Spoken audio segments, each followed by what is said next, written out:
bugger it, we need to make menopause the new vegan. It's the biggest chat I ever have with any women in their late 30s, 40s, 50s now. I drew the M-tick and I said, this is going to be the world's symbol for menopause for 1 billion women globally. And 6 minutes into the pitch, they went, how can we help you? Is this of commercial benefit to the retailers? There's a 20% market share. This is an audience that demands, needs and deserves better.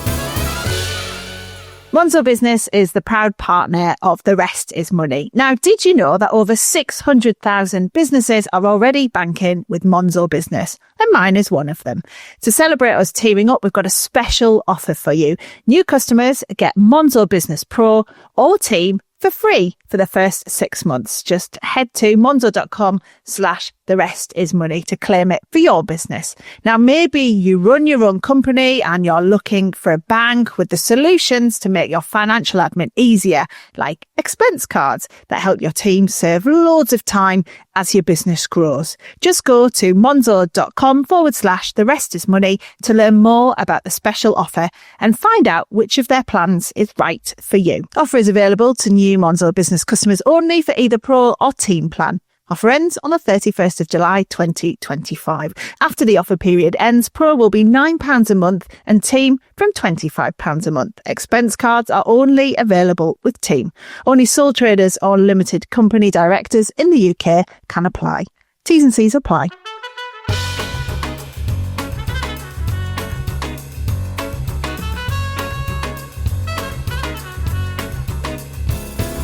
Hello and welcome to The Rest is Money with me, Steph McGovern. Now, this episode is about the economics of the menopause. And if you've just heard that word and thought, hang on, right, that's me, it's now to do with me, I'm out. Don't. You need to listen to this because this is about business as much as anything else. Because we're talking about women worth a lot of money, both as consumers and workers too. And there are around 1 billion of them globally.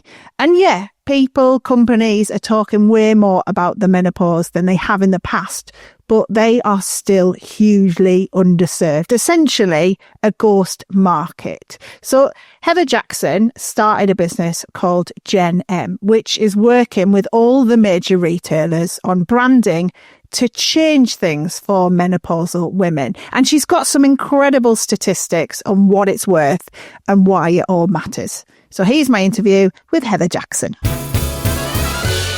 Heather, it's lovely to have you here. Because when we first met, it was at a massive global retail conference, and you gave a very moving speech about how underserved menopausal women are as consumers. And before we get into the chat, there'll be people who have just heard the word menopause will go, oh, this isn't for me, I'll turn it off. Either A, I'm not a woman, or B, I'm not at that point yet. But I guess what I want to start with is why this matters to everyone. So can you just give us a sense of that, of why talking about menopausal women and why they're so important as consumers? Well, firstly, menopausal women are so important because actually if women thrive, the world thrives. And actually, when you enter perimenopause or menopause, you're at the peak of your life with your career, your children, if you have children, with your aging parents. But everything should be at a time when you should be swinging from the chandeliers. You've got your friendship groups and everything else. And actually, only 5% of women with our GenM research said that they felt confident in menopause. And it's a period of life that can last up to 15 years. And only 2% felt that they were thriving. Now, when you look at those figures, you suddenly start to realise then that actually, is there any wonder why women are leaving the workplace in the highest rates that ever in this period of time? Is it any wonder why they're living relationships or relationships are breaking down if only 2% are thriving? Is it any wonder, sadly, that, many women in this period of time, if they're going to take life, it's in this period of time? And, these are sad things because actually it's not needed. We want women to aspire to live a great menopause, and yet 85% of the population right now say my menopause isn't that bad. Not that bad. suggests it could be better. And actually, why, as a 21st century world, are we aspiring to live a not that bad life for what can be 15 years? I want to live a bloody great life for 15 years. Do you know what I mean? So really, societally, we need to understand it better. Highest rate of women leaving the workplace, highest rate of relationship breakdowns. But actually, we need to aspire to actually encourage more women to live their best menopause. Yeah, and so there's loads in there that I want to get into, but there's also the economic case here, because this is that's what we look at on this podcast, is the money side of things, the business side of things, the productivity, the growth, and everything else. And there's a case you're making really strongly here about the economics of the menopause as well. Massive. Well, actually, if you look at the economics of menopause, against all the women who are leaving the workplace and everything else, this is the most powerful spender. With actually, she's the biggest decision maker as well. And yet, for the consumer, she's feeling that she's underserved, she's overlooked. 87% of women feel that they're being let down and overlooked and underserved by the retailer and brands right now. And actually, when you look in the papers yesterday and you're seeing that the cost of living crisis is going to have an impact on loyalty for retailers, well, actually, loyalty and trust. I set up GenM because I felt that I was let down by the brands that I'd been loyal to all my life. Where was I fitting in their shopping? Where were they thinking about me? Where were they understanding that I got sleep depravity and brain fog, and how were you helping me? So there's a 600 billion global market here for this underserved audience. And yet, right now, 87% of women feel underserved, overlooked. 66% can't find what they're looking for. Now, if you take it, and I know that I'm not being flippant, but, when I say make menopause the new vegan, when it comes to consumerism, I'm not being flippant. I'm saying, actually, there's 3% market share of vegan who have a life choice. And actually, for the last 40 years, marketeers, brands, retailers have built that audience from being almost like, punk, elitist, animal rights. It was a very niche market. And you look at it now 40 years later, and it's a vibrant, inclusive market. And that's great. And they've really served that audience well for 3%. But in the retail world, there's a 20% market share of women who are overlooked and let down. 15.5 million women in the UK, 75 million in the USA, and 1 billion globally.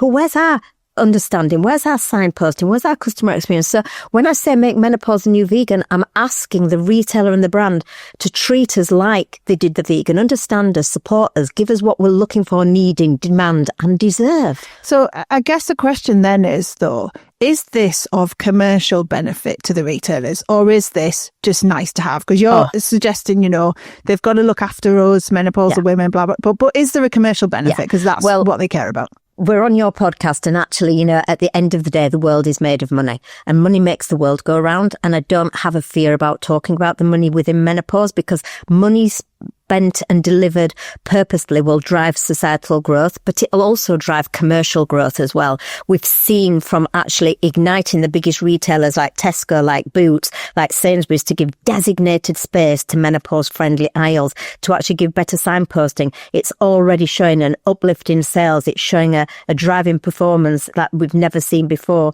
because this market, especially in the health, beauty and wellness, is the fastest growing market. So why wouldn't you actually understand this woman better? So yeah, the benefits outweigh anything. And, I am not afraid to say there is a purposeful commercial opportunity to drive growth, drive market share, and actually drive loyalty and trust. All the things that a retailer will be absolutely driving forward with the teams, but they're not looking under the nose at what's the underserved audience that could do this for them. Yeah. And again, I want to get into what you're doing at GenM, this company you set up. Yeah. But there's another, it's interesting because, I'm someone who feels like we've only started hearing about the menopause in the last kind of 5 years or so. And then there's this whole niche market of the perimenopause, which is the bit before that. So I think that's the bit I'm in now. Although the other thing is it's so, I guess, under-researched and not talked about that much. It's really hard to work out whether you're in it or you're not in it.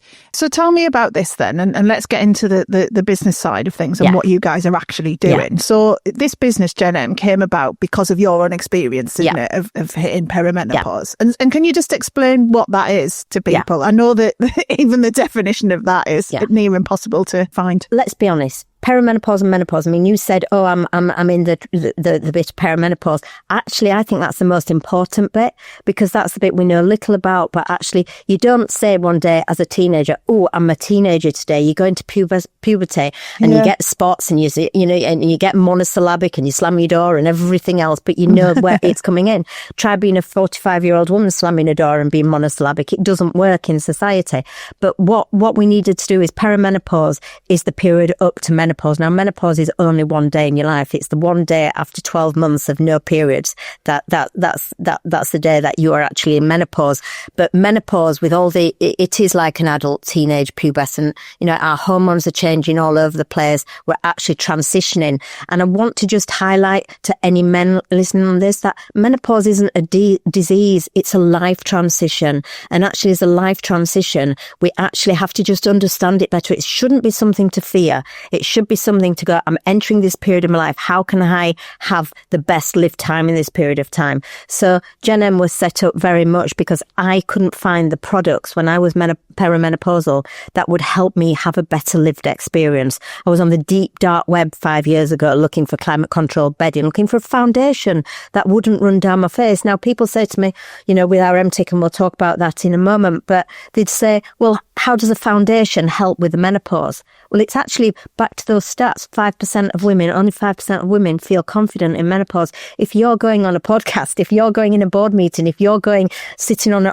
as a cashier on a till and you've got your makeup on and it suddenly starts running down your face, you tell me how confident you feel. This is all about giving yourself the opportunity to live your best. So to me, when people say to me, oh, I can't believe foundation would be menopause friendly, I said, well, you haven't actually had a hot sweat. So you, and up to the point where you reached perimenopause, you were a really successful businesswoman, weren't you? And, as you say, peak of your career, brought your kids up, everything looking great. And then you hit a point of, despair, I guess. Yeah. Well, do you know what? I think in this world right now, we as women always look to find a quick excuse for what something's happening to us. So we put it down to, oh, my kids have left home, or I've changed my career, and we think that that's why we're feeling like we're doing. And actually, I'd got to a great place in my life. I've always been about choice and opportunity for women, and I built an incredible business that actually supported 30,000 women take their careers to the top. And you sold the business as well, didn't you? Yeah, cashed in on the business. So I'd never had money in my bank. I'd never had the kids in such a great place. It was my time to thrive, and actually my time to go and see the world. I got Kilimanjaro, Base Camp Everest, all these bucket lists that I was doing and I'd booked for. And then 6 months into it, I started to feel like I broke down in a Sainsbury's over the fact that I couldn't find the strawberry yogurt that I wanted. And yet there was 12 other strawberry yogurts, but the one that and I'm like, I was very emotional. I'd get into bed and I'd ache. I'd have to turn over and ache. I was lethargic. I'd stop, I'd fall asleep in the afternoon, and my kids and everyone said, Mum, it's because you've lost your purpose. My whole purpose of being driving choice and opportunity for women and everything else. And I'm going, no, my purpose was to get to this point in my life where I could do all the things that I'd wanted. And everyone said, no, sorry, it's because you've cashed in on your business and you don't know what you're doing now. And anyway, it was a girlfriend at the time who became my co-founder. She said, I've been to the doctor several times. I'd had lots of tests for thyroid, for, my bone cancer, you name it, I'd had it. And every time it came back negative, but I was going to the doctor so much, I felt like, a hypochondriac. I felt like I was like one-to-one with a receptionist and not actually anything. And I wasn't a woman who goes to the doctors, do you know what I mean? But I just knew there was something not right about me, because at the end of all my tests, they couldn't find anything. They said, we think you're depressed. And it was quite funny, really, to have cash in the bank, your kids all happy, and actually travelling to Base Camp Everest, and yet you're taking antidepressants because, this is the worst time of your life. And it was my girlfriend who said, Heather, I think you're perimenopausal. And I'd never heard the word, Steph. I'm really embarrassed now. 5 years ago, I'd never heard the word perimenopause. Well, I hadn't until recently. Yeah. Well, I couldn't spell it to start with. Do you know what I mean? It was but anyway, when I Googled it, there was, at the time, there was 34 symptoms that came up, and it was like, oh my God, I've got all of these. This is brilliant, because I don't know about you, but I'm a problem solver. Yeah. It's you want a rational explanation for things. show me what I've got. This is what I do. So my friend came back and I said, oh my God, I'm perimenopausal. She said, see, I told you. And I said, right, I'm going to spend the next 2 days looking for products that can help me support my life. And she went, well, good luck there. And I went, what do you mean good luck there? She said, well, I've been perimenopausal for the last 3 years and I can't find climate controlled bedding. I've made my own pajamas out of a gym kit and everything else that would breathe and wick a sweat and everything else. And she said, honestly, I feel so let down. It's untrue. And it was like, oh, you go to work because I'm not working now. I'll sort our problems out. How hard can it be? There's the internet and, 34 signs and symptoms, and I'll find us some products for when you get back. Anyway, long story short, when she came back home, it was like, actually, I've been on the deep dark web today. It felt like I was soul searching. And she just said, it's terrible, Heather.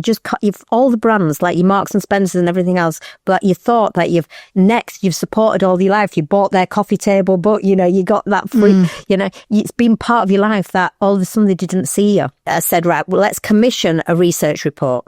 And actually, let's just see where we stand on this. So we commissioned what was called the invisibility report, and it actually proved 87% of women felt let down, overlooked, underserved. 66% couldn't find what they're looking for.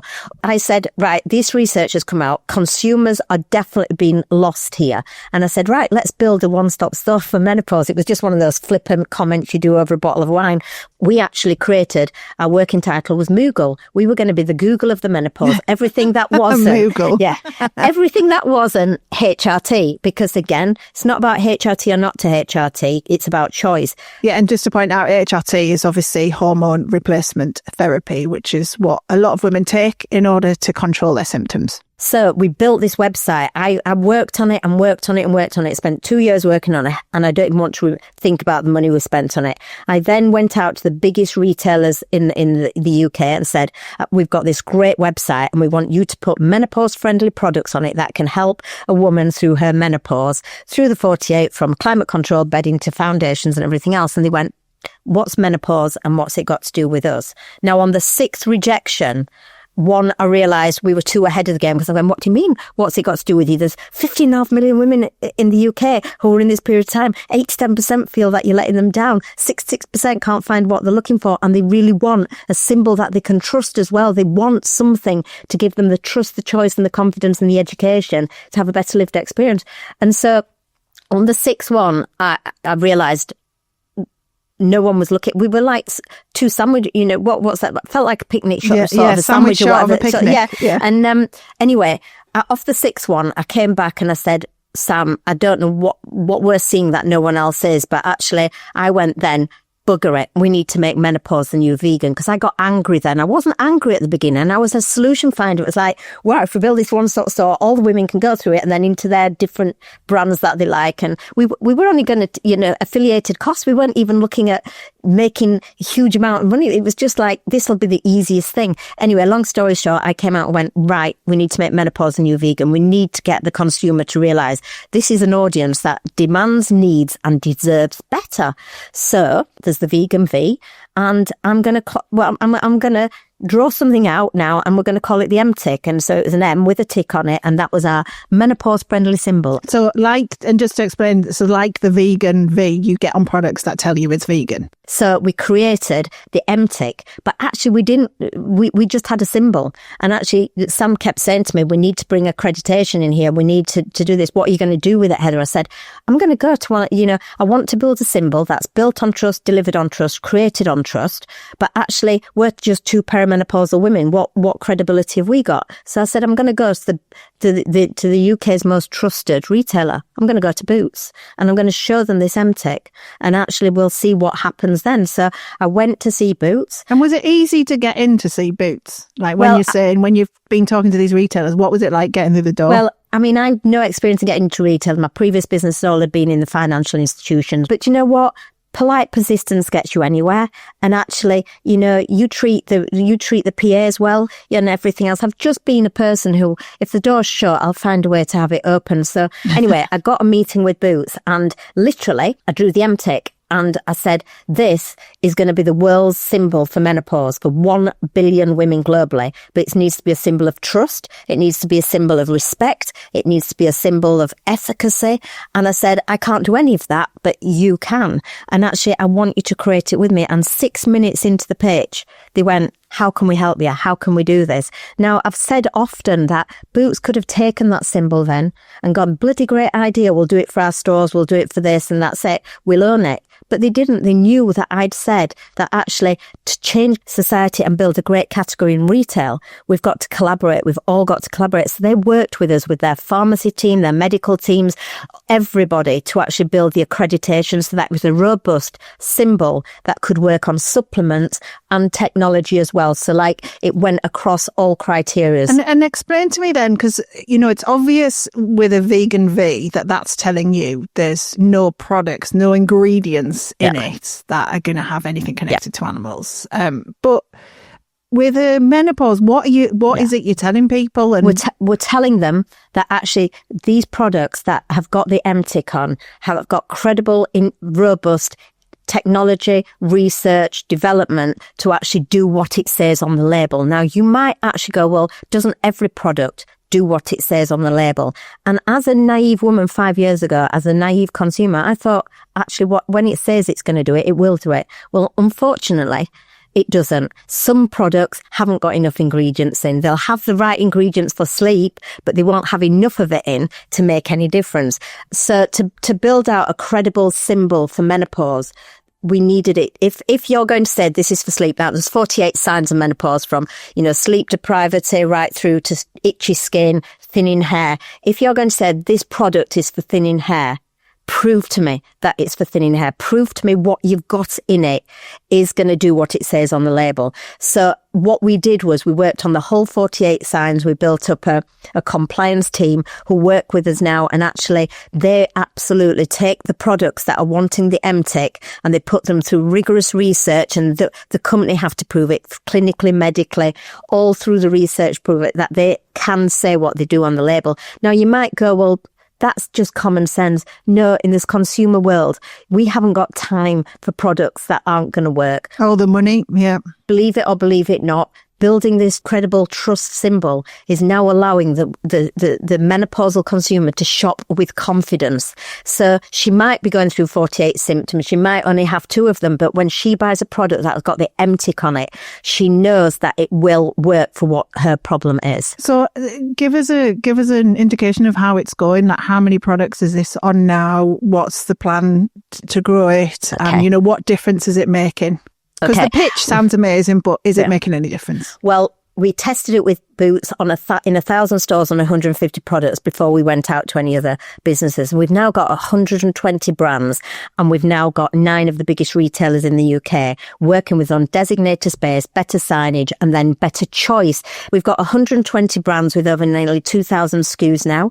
We've been able to go to the biggest retailers and not only just tell them and suggest to them and prove the purposeful commercial growth they'll get out of giving designated space. So you're doing this with big retailers like big Tesco, supermarkets, Sainsbury's, Boots. And have you got, like, is anything happening globally? Yeah. So you mentioned some cracking names in the UK, but what's happening? Well, I mean, it really is exciting because now we're in negotiations with the top biggest retailers in the USA to take it out there.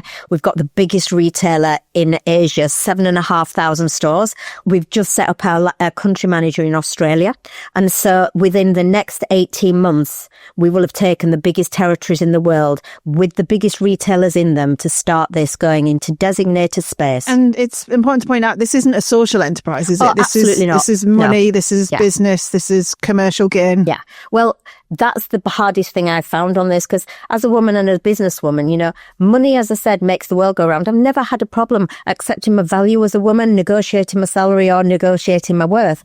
But as soon as I said we were doing this, everyone said, oh, well, is it a not-for-profit or is it a charity? And it was like, it's neither. I said, how can we ignite the biggest retailers and the biggest brands if we're a charity or a not-for-profit? There's ethical reasons why I wouldn't want to do it, because you put menopause in a charity position, we're already...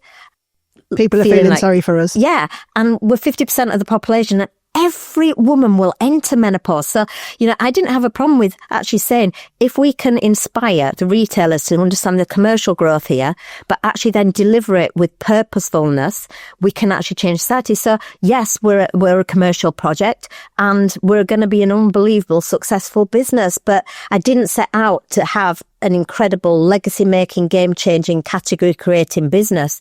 I just set out to be a fed-up menopausal woman who wanted to find what she was looking for. When I look at some of these brands, they spend millions in consultancies looking for like a 0.05% increase that they can do like for like against another retailer. 20% audience unshared overlook. Get on with it, understand them, walk the shoes, wear the glasses and be them and deliver to them. I do think you could sell me anything like. Sit tight for a couple of minutes. We will be coming back to you, but first a quick break. Along with the MTIC, you've also been doing quite a bit of training with retailers, haven't you? Like you work with Holland and Barrett. Tell us about what that kind of work's involved, what you've been doing. Well, I mean, at the end of the day, we unite the biggest brands in the world to actually commit three things. They commit to understand, support and serve menopause better. So the understanding, we have to raise the awareness with them of the 48 signs and symptoms because, again, you've got World Menopause Month coming up in October and, you know, being part of the GenM collective and having the MTIC, you're not just about selling product. You've got to get behind campaigns to break the taboos, to normalise the conversation and actually to change the rhetoric from fear to thrive because more women in 2024 fear menopause than they did in 2020 because the rhetoric has been so negative, very debilitating, and actually it's been very white, middle class and celebrity as well, if I'm really being honest here. Menopause has got to be more inclusive. So again, that educating brands and retailers, it wasn't just educating them in the consumer space, it was actually educating them in the workplace as well. But, you know, there's policies and there's policies. I'm a great shoot from the hip. You can have all the best policies, but it doesn't mean to say anyone's ever using them and can find them. But actually, this isn't a leadership issue. This isn't a HR issue. This isn't a workplace issue. This is a societal issue. And actually, don't put me on a training program to find out about how better to help my one person in my team who's menopausal. Put me on a training program that'll help me become a better human being and I can understand all the women in my life, never mind just in work, how I can help them, support them, understand them. So we work really closely with them, not in the policy making, but in the how can we change the rhetoric? How can we get people excited? And how can we get an R&D team to go, oh my God, we've got to think about menopause. No, oh my God, we've got to think about menopause. It's the same words, but done differently. Give them the positive drive to think this is an incredible opportunity to change society. Yeah, because I mean, you talked about the workplace. You know, there's some Deloitte do their kind of women at work survey every year, don't they? So this is like a survey of 5,000 women across 10 countries. They started it in 2020 and it's really interesting. I know you've thrown lots of stats at us, but I'm just going to throw a few more into the mix because it actually, it's depressing. You know, what they found in their latest research, which is the 2024 ones, was that a quarter of women experience health challenges related to periods, menopause, fertility, and most of them just work through it. So they're just getting on with it. And then if you look at menopause specifically, so women in the workplace going through menopause, 40% of them are experiencing pain or discomfort. They're working through it and they're saying that they don't feel comfortable to talk to a manager about it. 16% of women say taking time off work because of menopause symptoms has negatively affected their career.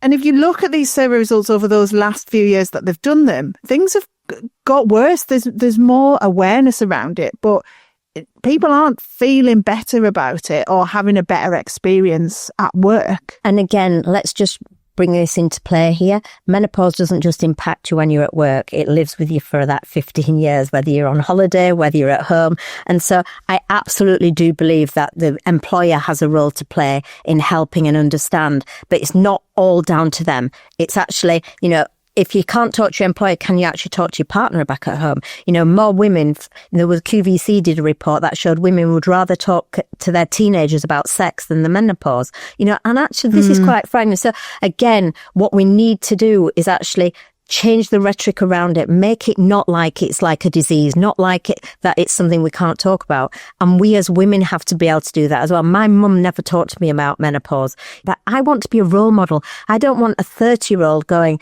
actually, this is my best life, because if that's menopause, I don't want it. I want women looking at me in the future going, wow, if that's 56, bring it on. Yeah. And there ain't many women feeling that bring it on. Now, that works in the workplace as well. I just feel that we just need to make it more societal conversation. And I hate it when everything comes down to the workplace, because you look at how many women and men are working from home now. So it doesn't matter what you're doing in the workplace. You could be working from home. And I was wondering if part of the reason why it's got worse in terms of like these survey results is because more people are now being pushed back into the office. So, you know, they were able to control it more at home, and then now people are I mean, I don't know, I'm just... Well, I mean, we have to understand as well. I mean, I was a big player in that of getting more women to encourage them to go to the top. We worked with middle managers. In that 20 years ago, we all spent time on understanding that if the work culture changed, more women would go to the top. That's what we all believed. And actually, it's true. The work cultures needed to change, but not one of us, and I'm embarrassed as a woman, I never asked the question, well, is there anything else impacting you in why you can't take your career to the top or why you can't feel it? We as women went, well, change the culture and I'm off. I'm up to the top and no problems. We never asked them about menopause. So actually, understanding we've only done half the solution in getting women to the top, which is why I had to come back into business, because I feel like menopause and understanding it and changing the rhetoric and getting better support for it is the final bastion to really allowing women to really have the choice and control to take themselves there. So until we actually build menopause as a societal issue, it'll always be a workplace issue. Yeah, it's funny because definitely like the dialogue around it's changed, because I was just thinking back to when I was on BBC Breakfast, early morning starts. We were getting up at 3:30 in the morning on air, cheerful, whatever, at 6 o'clock every morning. And I worked with some fantastic women during that time: Naga Munchetti, Louise Minchin, Sally Nugent, Carol Kirkwood. And what I've realised is none of us at that time ever talked about anything to do with hormonal changes. At that time, I was going through fertility treatment and pregnancy, going through all that quite silently. Louise Minchin has now said she was, menopausal during that time, and there was temperature changes in the studio. There was Naga Munchetti's now come out and talked about, the terrible pain and discomfort and things she went through with her reproductive health. And I'm sure Sally and Carol and everyone else would have their own things going on, and yet we didn't ever talk about it. It's only now we've all gone, God, we just went to work and had to be cheerful every morning at 6, and that was that. And there's an element of you do have to get on with it. You can't. There is an element of that, but it's interesting how that's changing, and surely that's got to be making things better. It has, but actually we can all talk about how hard it was, but we need to find the solutions to help, and actually our generation now, we found it hard, but this is what I did. And it's funny as well, just on that, because even like the chat with my mates now from, the Geordie girls that I've grown up with, I remember we were all talking about our own perimenopausal symptoms. It's the biggest chat I ever have with any women in their late 30s, 40s, 50s now.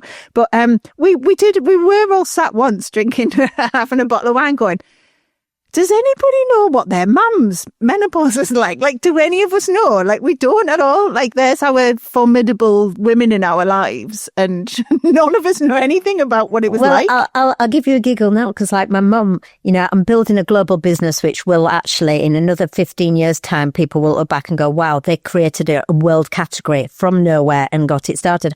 But my mum still can't understand what I'm doing, because she says, menopause never impacted me. I said, Mum, you've got osteoporosis, you're 3 inches too smaller than you were. My dad nearly left you. Don't tell me that. You know what I mean? It was like, but they just, was just life. That's what you just got on with. And it is, but we as women have got to understand we've got a role to play here. Yeah. We've got to be much more positive. This is our time to thrive. So give us the actual platform to do that. Give us the right support without feeling like you're protecting us and feeling sorry for us. Give us the right support that will help us thrive. And then the world doesn't know what we're capable of doing. Yeah. And that's what's really exciting. Heather, thank you so much. It's been amazing to chat to you. And I've learned loads as well. Oh, thank you very much. Cheers. Cheers. And that's it from The Rest is Money. Thanks very much for listening. Bye-bye.